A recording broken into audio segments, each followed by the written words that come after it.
Welcome to the Inside Syracuse Basketball podcast. I'm Mike Waters. Today on the podcast, I'm joined by former Syracuse standout Trevor Cooney. Cooney played at Syracuse from 2012 to 2016 and is the only player in school history to appear in 2 Final Fours. I talked with Trevor about his SU career, the time when Jim Boeheim was ejected from a game against Duke, and what Boeheim said to the team at halftime of the Elite Eight game against Virginia in 2016. How are you, Trevor? I'm doing good, Mike. Good to see you, man. Thank you for having me.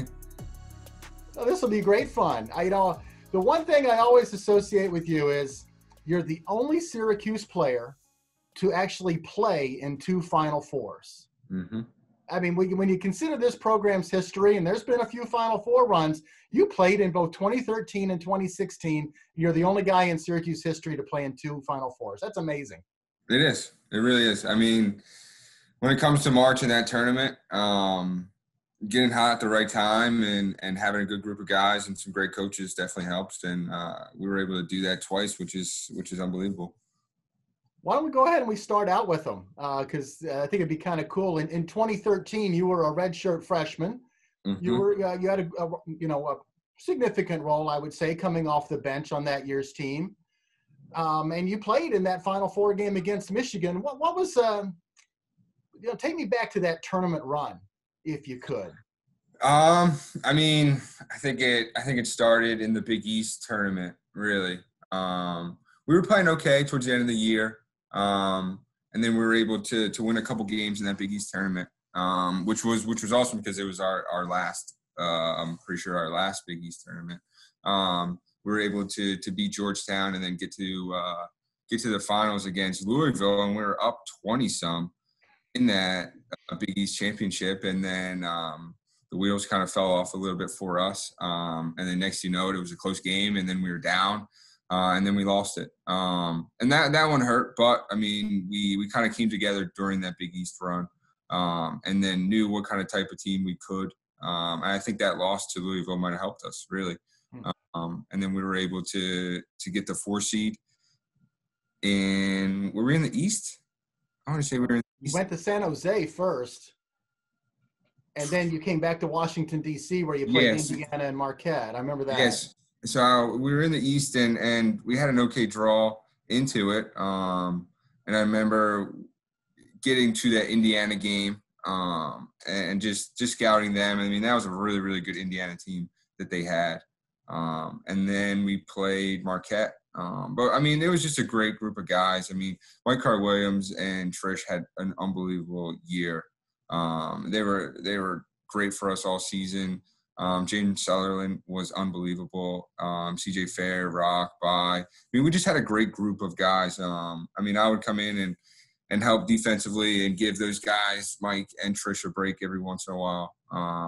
And that was kind of what I did all year, which was good. I mean, those guys were unbelievable. And then get into that Michigan game. I mean, obviously not the ending that we wanted or what I wanted, but it was a tough game. We were right there towards the end. I mean, and that's all you can ask for, really, is just to have a chance, which we did. I thought you guys had a chance of beating Michigan. I really thought we were going to get another Syracuse-Louisville matchup for the championship game.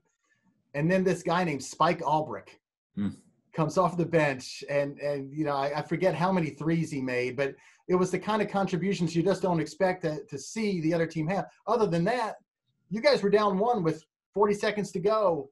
I really thought you guys were going to make it to the title game. I did too. I mean, that Michigan team was really, really good. They were young, and we stopped a lot of the shooters that we thought were going to hurt us.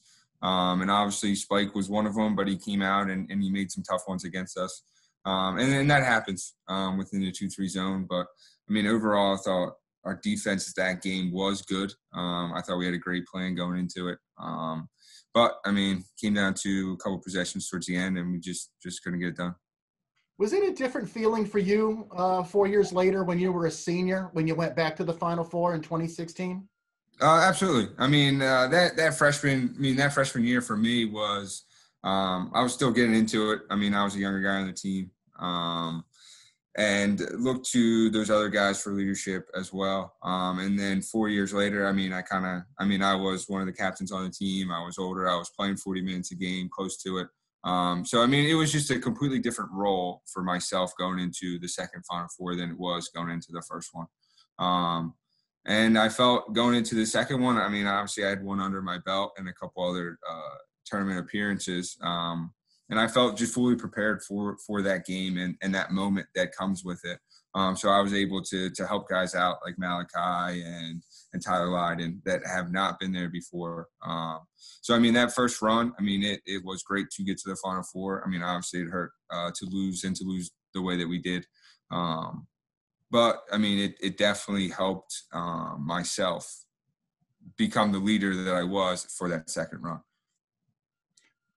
Okay, well, I'm going to ask you a few more about that 2016 run, but we'll table it for now. Let's start at the beginning. Why did you go to Syracuse? Growing up, I started taking basketball really serious in middle school, and to play college basketball was the ultimate goal. And growing up, always watched the Big East. Living in Wilmington, Delaware, those are the games on ESPN that you would get. You would get all the Big East matchups all the time, and those are the schools that you followed. You followed Villanova, you followed Louisville, you followed Georgetown and St. John's and Syracuse. So those are the games that you watched. And I was not a Syracuse fan growing up, but I did like Jerry, and I always watched Jerry's games, and then would always watch guys like Devo and stuff like that coming up. And my dream was to go to a school that was a basketball school.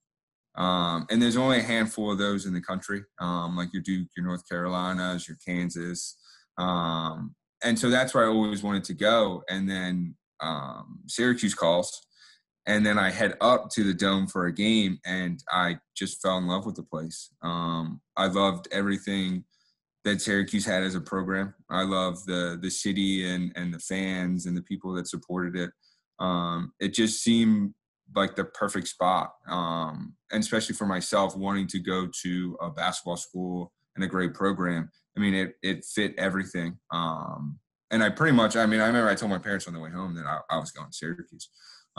Really? Oh, yeah. Right away, right when I was up there and I saw the Dome, I went to must have been 2010 or maybe 2009. It was a Villanova game at home, easily 30,000 people there. And that was the game. Derek Coleman put me in a headlock after the game and said, how can you go anywhere else?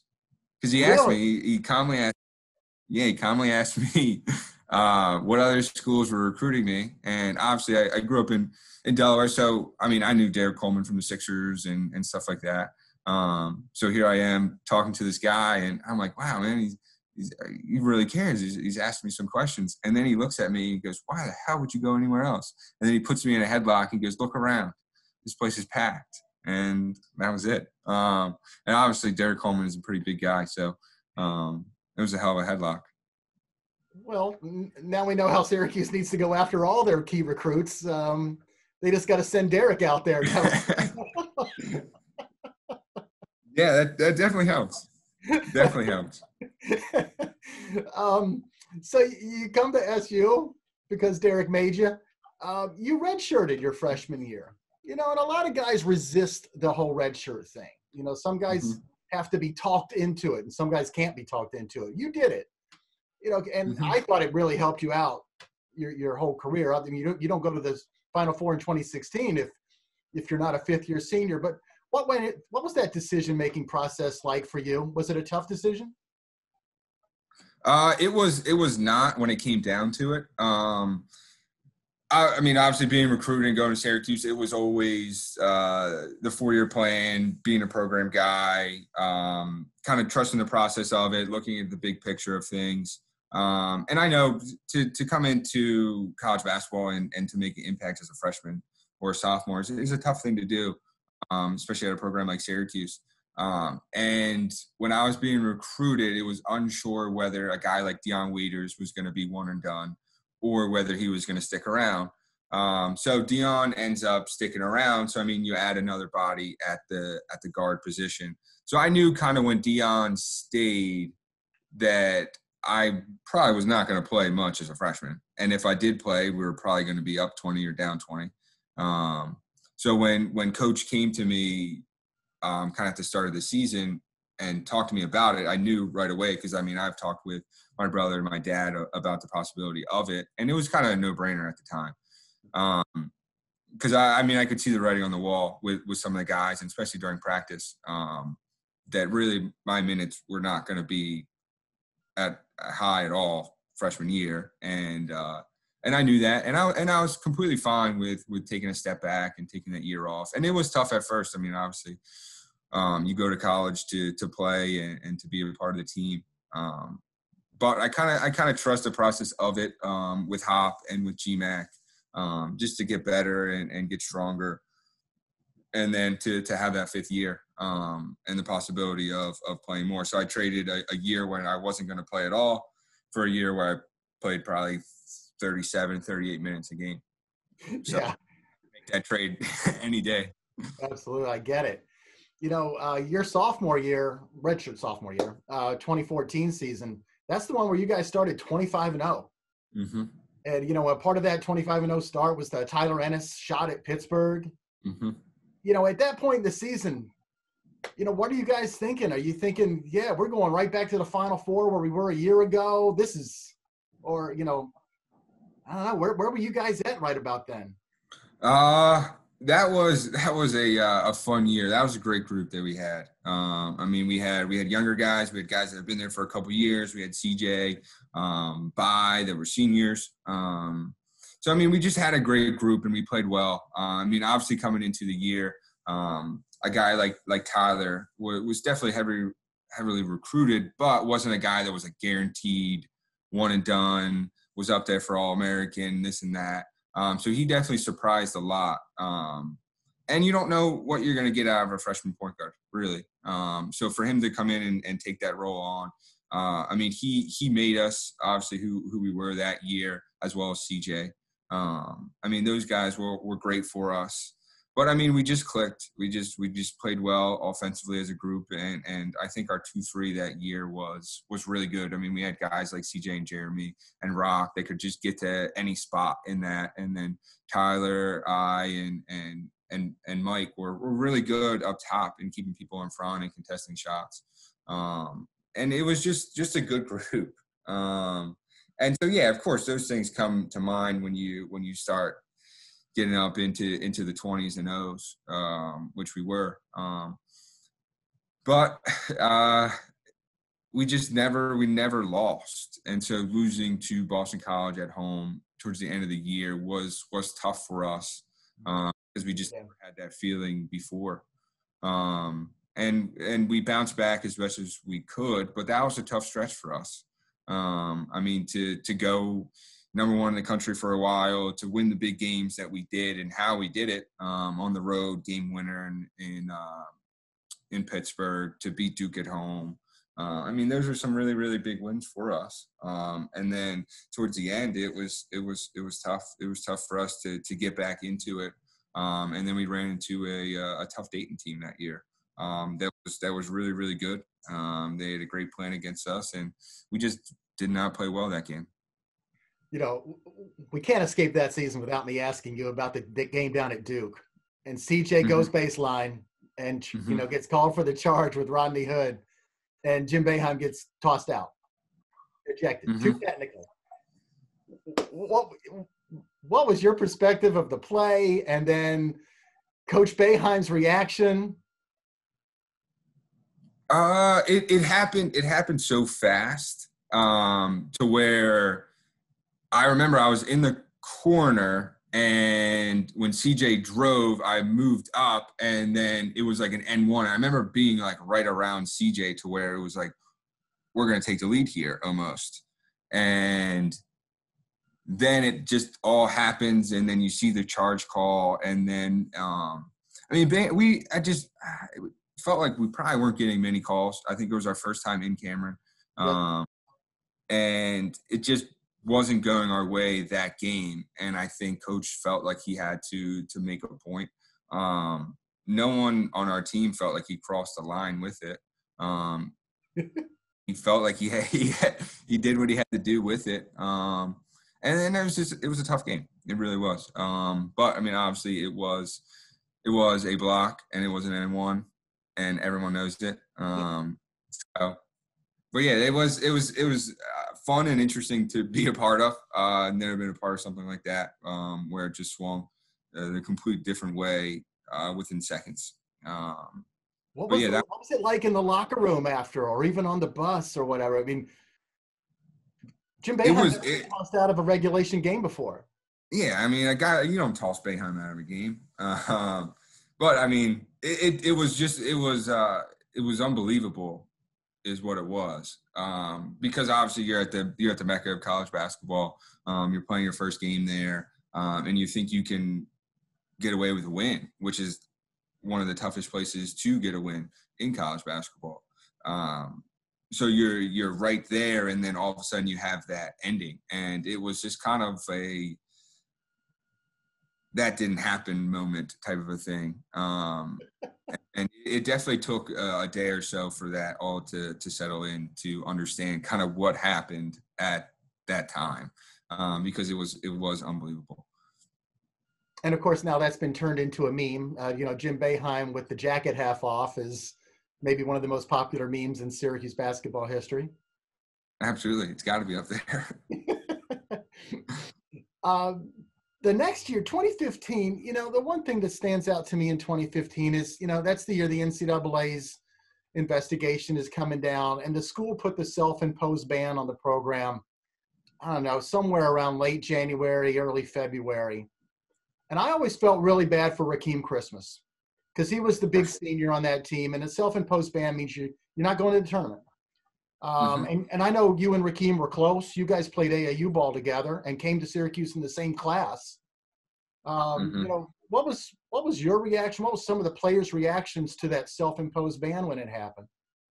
That was the toughest part. I mean, Rock was our only senior. He was a guy that came through the program. He worked his ass off all 4 years to get to that senior year, to be a double guy in the ACC. Like, he did everything, and he deserved everything. And to have that ending, and my thing with college basketball, everything is about opportunities. And the best team does not always win. You have to just be the best team for those 2 hours of that game that's going on. And the following year speaks for that. And to have opportunities taken away from you for those reasons, it didn't make sense to anyone that was on the team, because were we guaranteed to make the tournament? Absolutely not. But we were a bubble team to where we were 1 or 2 wins away from being in. And you never know. You really don't. Could have went down to the ACC tournament, which we have not played well at, and played well. And that opportunity was taken away from us. And that was the hardest part about it, because it wasn't something that someone on the team did. And that's why it was hard for us to comprehend that this season was ending the way it did, because none of us did anything. So that was definitely a interesting year, and especially you take the ban. I think we had maybe like 5 or 6 games left for that season, and you could feel it. I remember those last couple of home games. It was like the dome was just deflated, to where everyone came out to watch us and everyone came out to support us, but you knew we weren't going anywhere. And it was just tough. They were tough times to get through.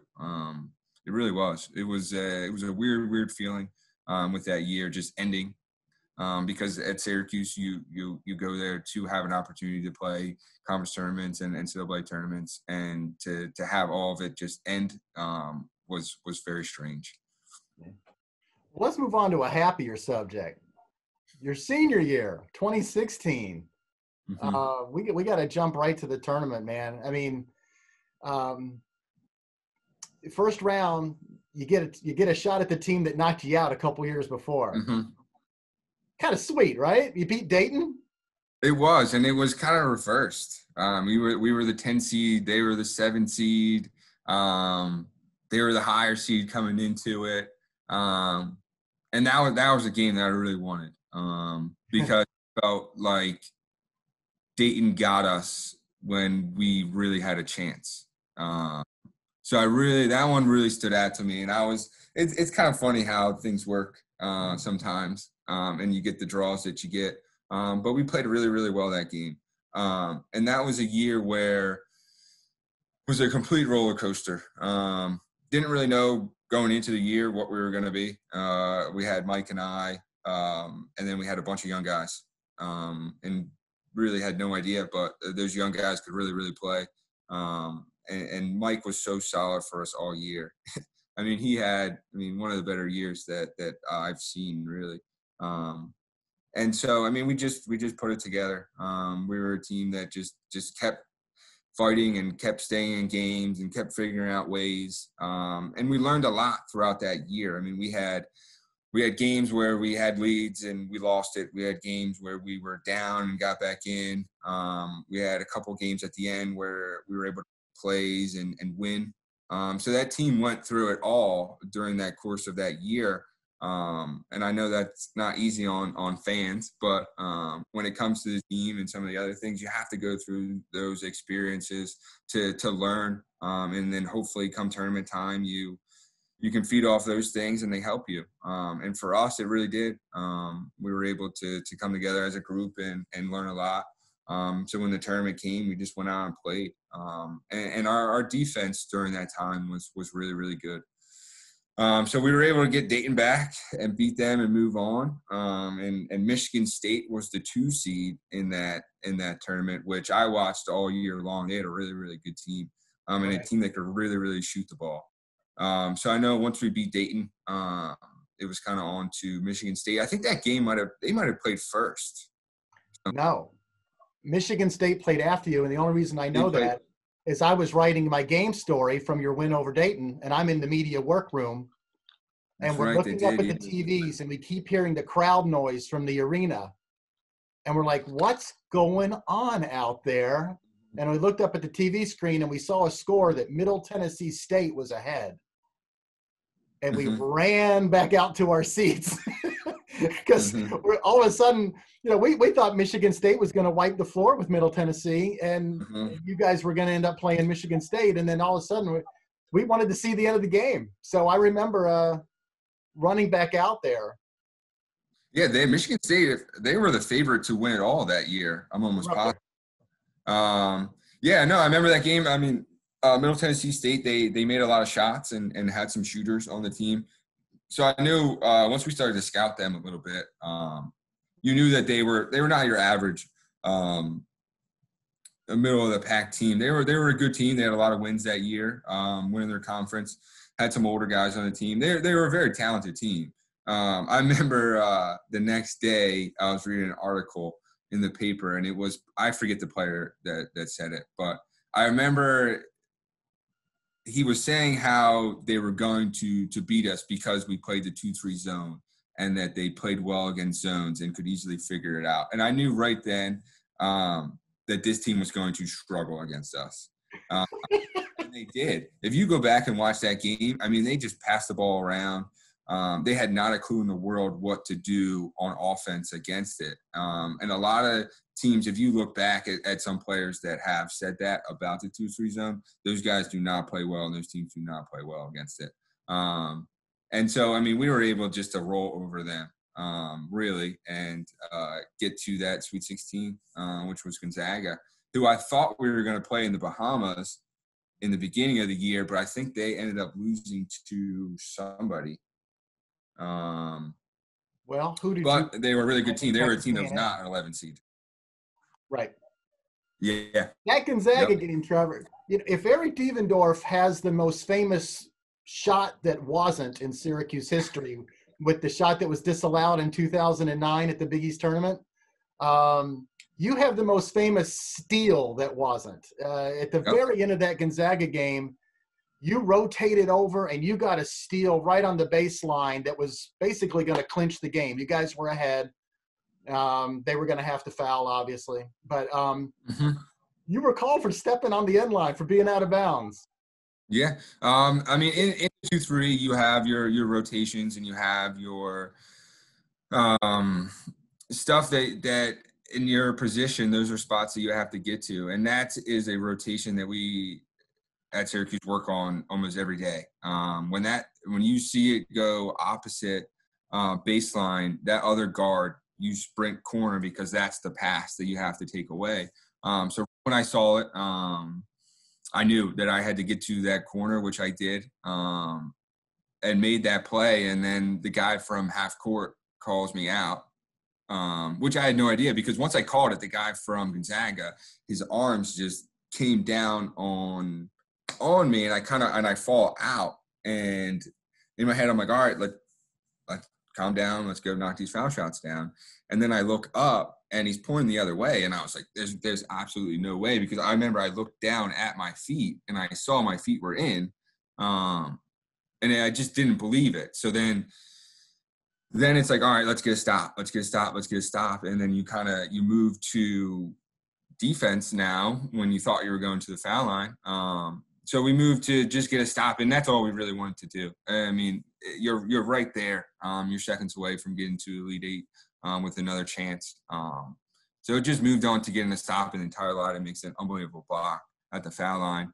And then we get the ball back. I think Tyler gets fouled, makes the foul shots. But yeah, I mean, I would have loved to go down, make those foul shots, move on to the next round. Be the guy. Play out that way. But I'm glad I made that rotation. GMAC would have been really, really mad at me if I did not. So that's what matters. The next round, you see a familiar foe. You play Virginia, and you guys are down. You're down big at half. And this is Tony Bennett, the pack line defense. Comebacks don't happen against Virginia. If you're going to beat Virginia, you pretty much have to have the lead and stay with them. What was the mood like at halftime, and what exactly did Jim Boeheim say? Virginia was a team that we just could not figure out. They would come up to the Dome, they'd kick our ass. We'd go down to Virginia, they'd kick our ass again. We just could not figure them out. They'd slow it up. They'd make us work on defense.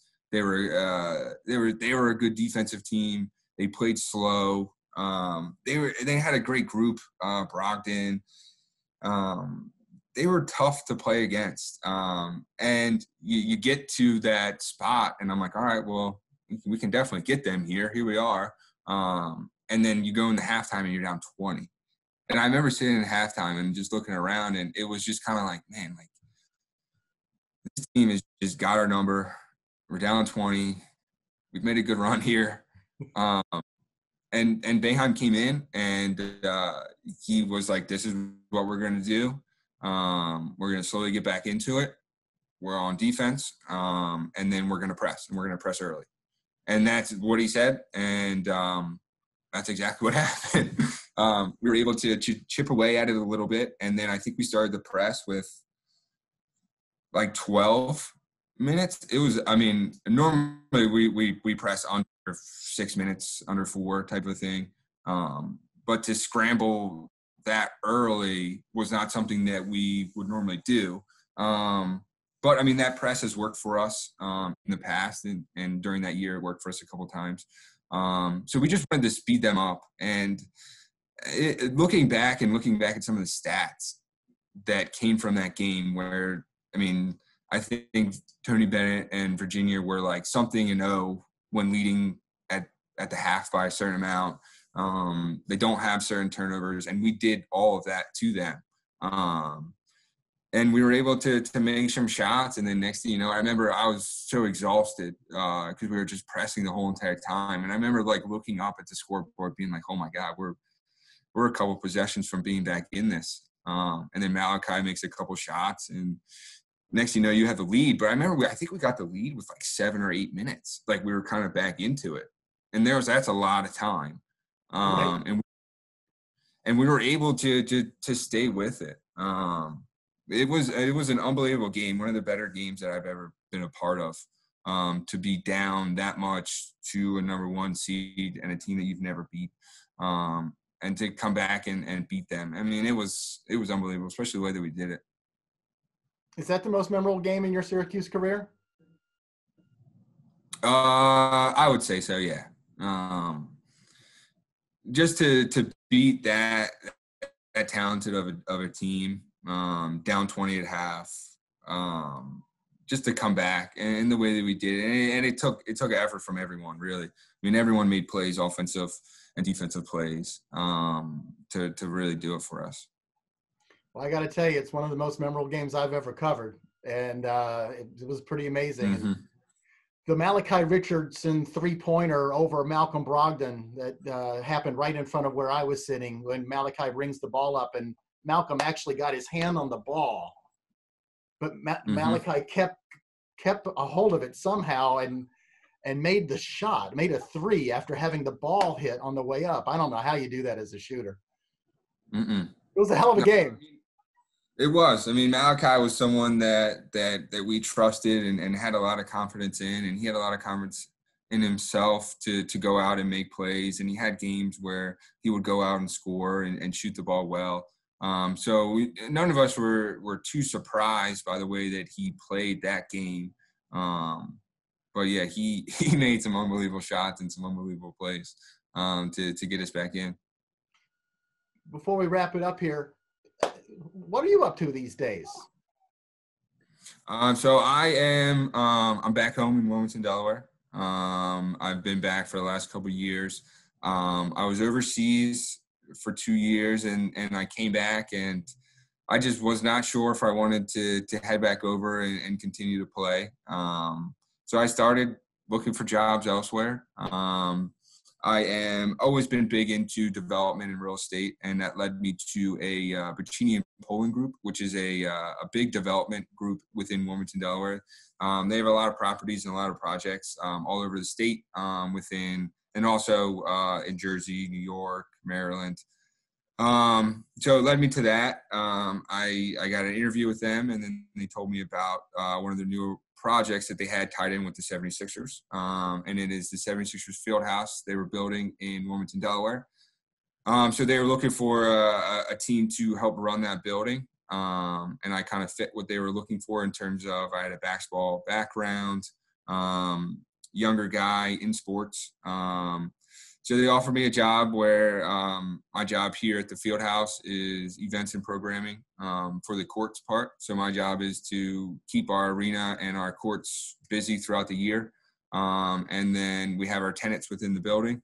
And I kind of look after the Blue Coats, who are the Sixers G team. So they practice, they have their offices in our building and have all their home games here. So that is what I am up to. Obviously, being in sports, as you know, is not the greatest industry right now. But we're staying busy.